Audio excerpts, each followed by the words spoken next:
آپ کے خیال میں یہ ختم نبوت کا جو مسئلہ ہے، اس کی تاریخ کیا ہے، اس کی ضرورت کیا ہے اور اس کی اہمیت کیا ہے؟ بسم اللہ الرحمن الرحیم۔ ایک تو مدنی صاحب، میں آپ کے اسٹوڈیو میں آ کے بہت زیادہ روحانی خوشی محسوس کر رہا ہوں۔ آپ کا بہت شکریہ، آپ نے مجھے یہ سعادت بخشی۔ تو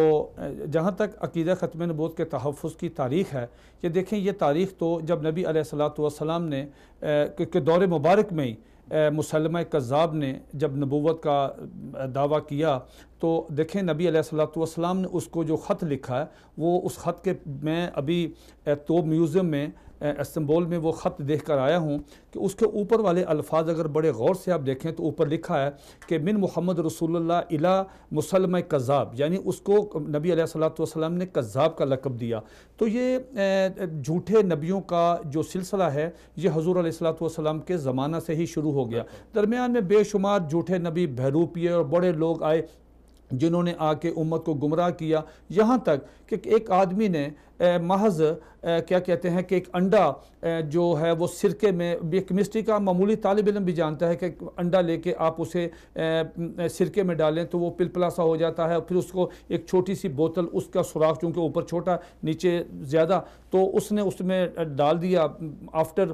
کوئی 15 منٹس وہ اپنی اصل شیپ میں آ گیا۔ تو لوگوں کو دکھاتا تھا کہ دیکھیں اس سوراخ سے یہ انڈا نہیں جا سکتا، تو اصل اپنی یہ شیپ میں انڈا آ گیا۔ تو آپ حیران ہوں گے، آپ آئمہ تلبیس پڑھ کے دیکھ لیں، رفیق دلاوری صاحب کی کتاب، وہ لکھتے ہیں کہ اس میں مطلب ایک یہ چھوٹا سا، یہ معمولی سی بات، اس پہ اس نے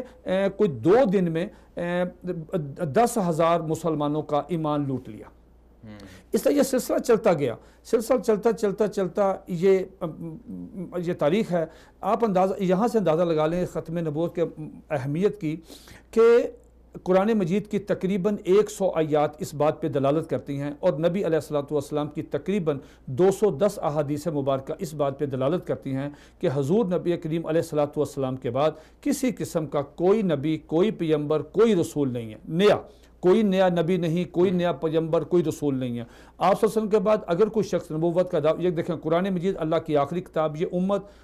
یہ آخری امت، اگر کوئی شخص نبی علیہ الصلوۃ والسلام کے بعد نبوت کا دعویٰ کرے، پوری امت مسلمہ، صحابہ کرام سے لے کے اب تک تابعین، تبع تابعین، مفسرین، متکلمین، محدثین، اولیاء کرام، ہمارے علماء کرام، اکابرین،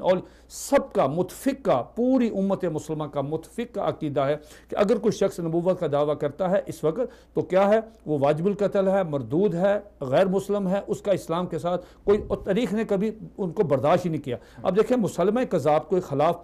جو جہاد ہوا، وہ دیکھیں جتنی جنگیں ہوئیں کفار کے ساتھ نبی علیہ الصلوۃ والسلام کے دور مبارک میں، تو اس میں کیا ہوا؟ جو مسلمانوں کی جو تعداد ہے جس میں شہادتیں ہیں، اس کی تعداد بنتی ہے 259، لیکن صرف یہ ایک واحد جنگ ہے جو جھوٹے مدعی نبوت کے خلاف لڑی گئی، اور اس میں کوئی 1200 سے لے کے 1400 کے درمیان جو ہیں یہ مسلمان شہید ہوئے، اور اس میں بہت زیادہ تعداد حفاظ کرام کی تھی۔ اور اس کے بعد یہ تدوین قرآن مجید کی شروع ہوئی کہ اس میں بدری صحابہ جو جن کو ایک متبرک کے طور پہ ایک متبرک حیثیت رکھتے تھے، ان کو جنگوں میں لے کے نہیں جاتے تھے، لیکن جب مسلمہ کذاب نے جھوٹی نبوت کا دعویٰ کیا، اس کے خلاف جنگ کا اعلان ہوا، تو بدری صحابہ جن کی بہت زیادہ عمر بھی بوڑھے ہو چکے، انہوں نے کہا نہیں، یہ سعادت ہم حاصل کریں گے اور ہم اس کے خلاف جہاد کریں گے۔ اور اس جنگ میں، جنگ یمامہ میں، صحابہ کرام جو ہیں جو شہید ہوئے، ان میں بدری صحابہ بھی شامل ہیں۔ تو یہ ایک ایسا ہے کہ اس پہ امت نے کسی دور میں بھی امت نے کوئی کمپرومائز نہیں کیا، اور یہ اس کی اہمیت ہے۔ یہ سلسلہ قیامت تک جھوٹ، خود حضور علیہ الصلوۃ والسلام کی حدیث ہے کہ بسم اللہ الرحمن الرحیم، قال النبی صلی اللہ علیہ وسلم انہ سیکون فی امتی کذابون ثلاثون کلہم یزعم انہ نبی وانا خاتم النبیین لا نبی بعدی۔ اس میں 30 جو جھوٹے ہیں، ایک حدیث میں ان کو دجال کذاب کہا۔ تو یہ سلسلہ چلے گا، اس میں متفقہ طور مسلمہ کذاب بھی اس میں شامل ہے، یہ 30 میں جو دجال اور کذاب ہیں۔ اور اس وقت پوری دنیا میں اور بالخصوص جو پاکستان میں ہے، یہ برے صغیر سے جو فتنہ اٹھا، فتنہ قادیانیت، جس کا بانی مرزا غلام احمد قادیانی، جس نے جھوٹی نبوت کا دعویٰ کیا، اور آج اس کے پیروکار جو ہیں پوری دنیا میں ہمارے اسلام کے خلاف تحریف قرآن کر کے اور نوجوانوں کو اور بڑوں کو چھوٹوں کو عورتوں کو تبلیغ کر کے اپنی طرف کھینچتے ہیں، ان کا ایمان لوٹتے ہیں. تو یہ مرزا غلام احمد قادیانی ہمارے بزرگ اکابرین یہ کہتے ہیں کہ یہ ان 30 دجالوں اور جھوٹے کذابوں میں شامل ہے جس کی پیشگوئی حضور علیہ الصلوۃ والسلام نے کی تھی. ٹھیک ہے.